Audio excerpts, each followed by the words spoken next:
Assalamualaikum warahmatullahi wabarakatuh. Waalaikumsalam Waalaikumsalam warahmatullahi warahmatullahi Waalaikumsalam wabarakatuh. warahmatullahi wabarakatuh. Perkenalkan, nama saya Rohmanda Puspita, saya dari Prodi Pendidikan Teknik Elektro.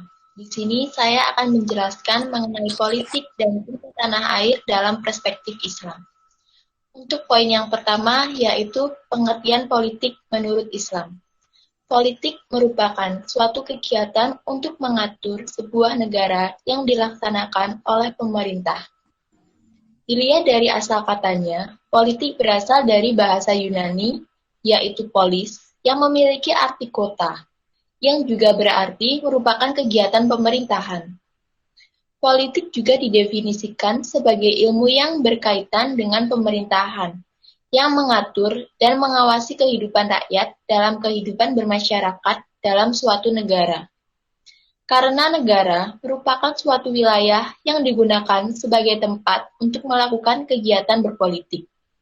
Negara sendiri memiliki pengertian, yaitu sejumlah orang yang mendiami secara permanen suatu wilayah tertentu dan diorganisasikan secara politik di bawah suatu pemerintahan yang berdaulat, yang hampir sepenuhnya bebas dari pengawasan luar serta memiliki kekuasaan pemaksa demi mempertahankan keteraturan dalam masyarakat.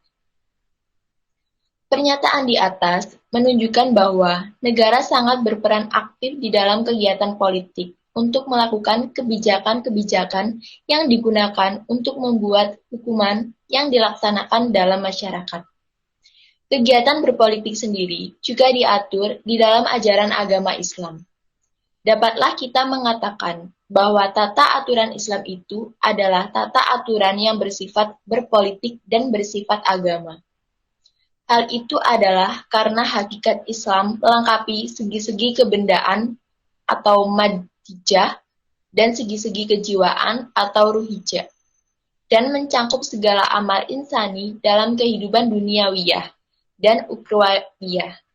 Islam bukanlah semata agama, namun juga merupakan sebuah sistem politik.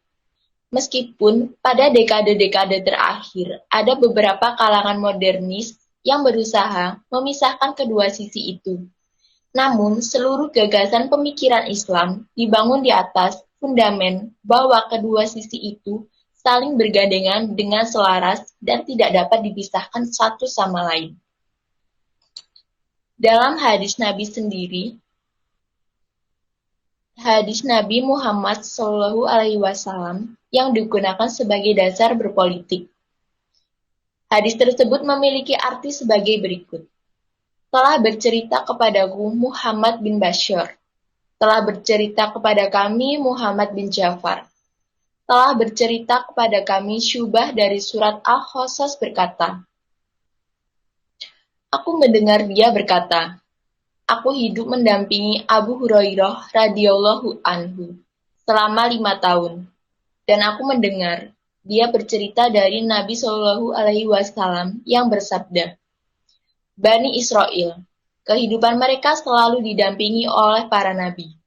Bila salah satu nabi meninggal dunia, akan dibangkitkan nabi setelahnya. Dan sungguh tidak ada nabi sepeninggal aku. Yang ada adalah para khalifah yang banyak jumlahnya. Para sahabat bertanya, apa baginda perintahkan kepada kami? Beliau menjawab, penuhilah baiat kepada khalifah yang pertama atau lebih dahulu diangkat. Berikanlah hak mereka, karena Allah akan bertanya kepada mereka tentang pemerintahan mereka. Untuk poin yang selanjutnya akan dijelaskan oleh teman saya. Selanjutnya saya akan membacakan atau menjelaskan tentang materi yang akan kita bawa di dalam pelajaran pendidikan agama Islam ini. Di dalam hadis di atas terdapat kata yang mempunyai arti para nabi mendampingi mereka yang dimaksudkan membimbing mereka dalam menjalankan pemerintah dan mengatur kehidupan bermasyarakat. Mereka di sini adalah khalifah menggantikan para nabi. Para hadis di atas yang sangat ditekankan adalah pertanggungjawaban dari para khalifah kepada Allah dalam mengatur dan sebagai pemimpin yang menggantikan nabi. Politik dalam pandangan Islam haruslah politik yang netral, tanpa memihak jiwa politik dalam Islam, keikhlasan, dan keterbukaan.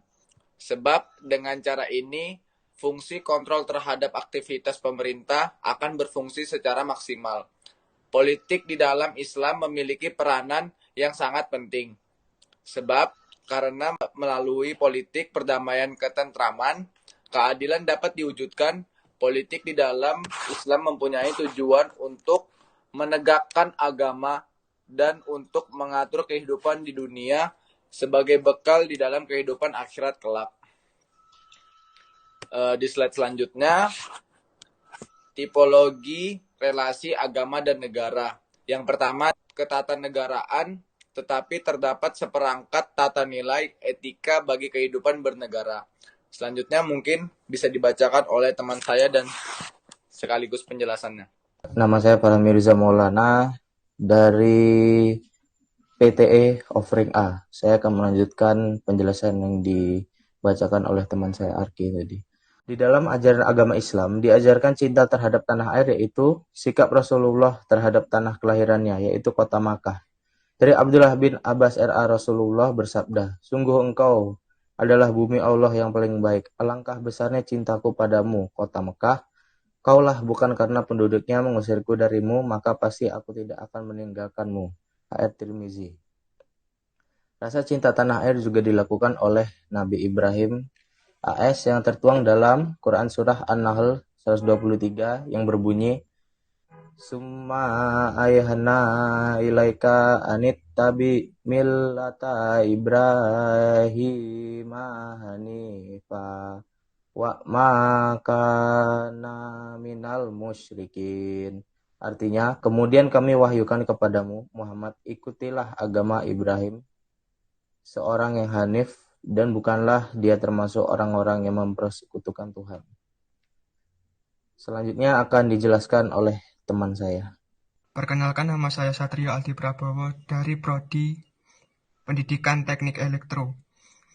Saya akan menjelaskan politik dalam Islam juga ada tugasnya, yaitu pemeliharaan diaya, 2 perbaikan islah, 3 pelurusan takwin, 4 pemberian petunjuk irsyad, 5 pendidikan tatib.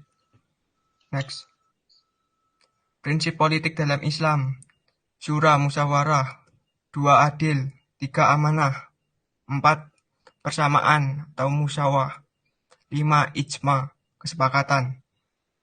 Selanjutnya, perkenalkan, nama saya Muhammad Iqbal Drian Bima Permana dari Pendidikan Teknik Elektro. Saya akan membacakan Quran Surat Al-Baqarah ayat 126 yang berbunyi, "Wa idh qala Ibrahimu rabbi ij'al hadza baladan aminan warzuq al-ahlahu minas samarati man amana minhum billahi wal yaumil akhir. Qala wa man kafara faumati'uhu khalidan summa adruhu illa azabin nari wabil salmasir." Yang artinya, dan ingatlah ketika Ibrahim berdoa, "Ya Tuhanku, jadikanlah negeri ini negeri yang aman sentosa, dan berikanlah rezeki dari buah-buahan kepada penduduknya yang beriman di antara mereka kepada Allah dan hari kemudian." Allah berfirman, "Dan kepada orang yang kafir pun akan beri kesenangan sementara. Kemudian aku paksa ia menjalani siksa neraka, dan itulah seburuk-buruk tempat kembali." Itu dari presentasi saya dan teman-teman saya tadi tentang cinta tanah air dan politik dalam pandangan Islam. Bila ada kesalahan, mohon dimaafkan. Wabillahi taufiq wal hidayah. Wassalamualaikum warahmatullahi wabarakatuh.